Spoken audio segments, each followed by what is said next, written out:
Hey guys, so today I wanted to show you everything that came inside this light box set.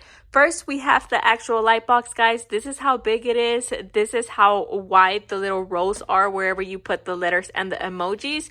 From the back, it is pink. It is super pretty. And inside here, guys, is where you will put in the batteries if you want to make it portable, put some batteries in and take it wherever you want to. We also have the emojis here. So we have these emojis. It comes with a big pack. And then we have more emojis here. It also comes in a pack, so I really like that. We have two dry erase markers. They are magnetic and they also have erasers here. And then we have some blank tabs, guys, that you can use the markers to write in. We also have some letters, some numbers here, and then we have more letters, more numbers, and they come in a pack as well. So there's a bunch of them, different colors. And we also have the little cable that you're going to use to connect the light box and turn it on. But anyways, guys, that's everything that comes inside this light box set. I would definitely recommend it. It already comes with everything included. You're not going to need anything else besides the AA batteries if you're going to make the light box portable, or the cube if you're going to connect it to a wall outlet. But yeah, that's basically it. It is a super cute light box set. It will make a perfect gift for the holidays and I would definitely recommend it.